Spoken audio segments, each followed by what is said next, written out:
وعليكم السلام ورحمة الله وبركاته. ايوه سيتها برادر. الله ولك الحمد لله هذا وافي أنا هاي إلهي مهدي. ما شاء الله.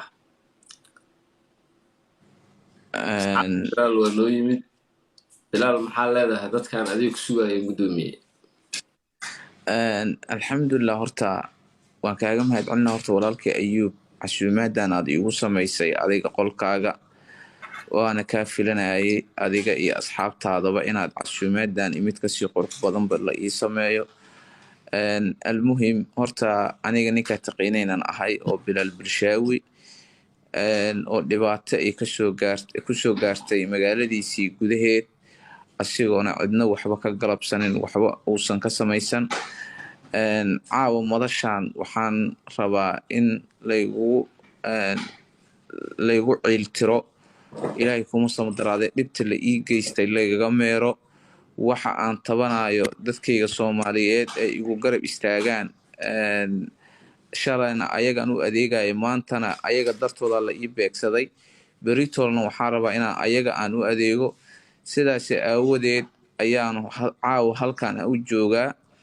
walow dhaqaatiirtu aysan ii ogoleen hadalka faraha badan waxaan go'aansaday caawa inaan idinla hadlo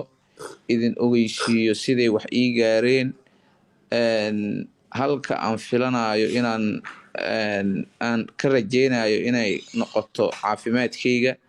intaasaan usoo galay inaan lifekan aan soo fariisto. aada u mahadsan tahay bilaal. asxaabta siduu bilaal idiin sheegaba xabaddu waxay kaga dhacday dhuunta dhaqaatiirtuna waxay u sheegtay in bilaal uusan aad u hadlin hadalkiisuna yaraado marka bilaal aad uma warrami karo waxyaabaha muhiimka ah oo ay tahay inuu idinla wadaago asaa idiin sheegi doonaa inta kalena anigaa caawi doona anigaa caafimaad qaba marka saas u ogaada. weli bilaal isbitaalkiyaa ku jirtaa soomaha saaxib? xilliga aan kula hadlayo sariirta isbitaalkan saaranahay oo aan fadhiyaa waan rajeynayaa insha allah maalmo kadib inaan kasoo bixi doono hadduu alla idmo. dadaalku intaan keliya kuma ekee waxaa jiraan dhalinyaro fara badan oo ayagana isku dayaya inay caawiyaan oo ii sameeyeen linki la yiraahdo GoFundMe oo saaran profileka TikTok-gayga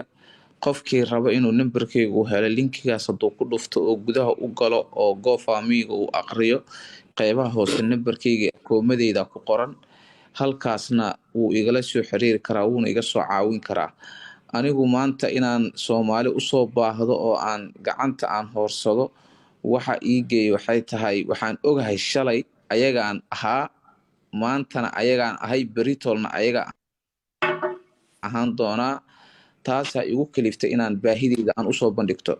almuhim aniga ka Bilaal ahaan dhibku wuxuu isoo gaaray 2 bishii September habeenimo fiidkii anoo fadhiyo meel maqaaxi ah anuu sii jeedaa qaybta gadaale la iga toogtay xabaddu dhana iga soo gashay dhanka kalena igaga baxday iyadoo jeexday dhuunta oo ilaahay kuma samadaraadee ayaan la ii diidanaa inaan wax cuno waxna cabo ilaa muddo 5 maalmooda aan waxba aan cunaynin waxna aan cabaynin. ugu dambeyn hadda maanta waxaan awoodnaa inaan hadlo inaan wax cabo inaan wax cuno ilaahay mahadii. dhaawaci inta badan waa kasoo bogsooday maadaama aan soo bogsoodana waxaa waaye waxaa loo baahday xaggii dhankii kale ee dhaqaalaha iyo ilaahay kuma samadaraadee waad ogtiin anigu nin dhaqaaliyahana ma ahi nin dhaqaale ka tabcada ma ahi Soomaalida ma ahi nin ilaahay kuma samadaraadee taajira family taajira kama soo jeedo taasa igu kalifta marka maanta inaan idinka codsado in lay garab istaago. bilaal insha allah waxaan rajeynayaa in ilaahay caafimaad buuxa marka koowaad ku siiyo midda xigtane habeenkii dhibaatada kugu dhacday dadku aad bay uga xumaadeen aad bay uga murgoodeen dadka dhammaan waa ay kuu duceeyeen aad bay kuu jecel yihiin waxaa taa nin dhalinyaro ah oo dalkiisa ku sugan dalkiisa jecel dadkiisa jecel samafala ah dadka maaragtay u gargaara dadka caawiya maanta adiga in soomaali ay ku caawiso waa ay ka go-an tahay waxaan ka warqaba habeenkii dhibka kugu dhacay siday uga dhiidhiyeen marka bilaalow aan mid ku weydiiyo rasaasta dadka kugu dhuftay soo laba xaba maa xabadaha kugu dhacay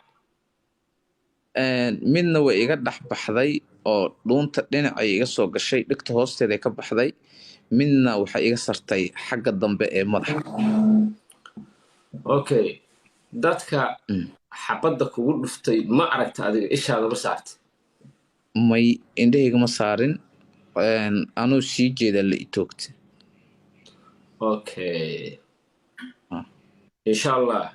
dadkaas dhibaatada kugu geystay ilaahay agtiisaad ku xisaabtamaysiin haddii la aqoodana insha allah adduunyada looga jarayaa ciqaabta ay u qalmaan ay ku helayaan nacam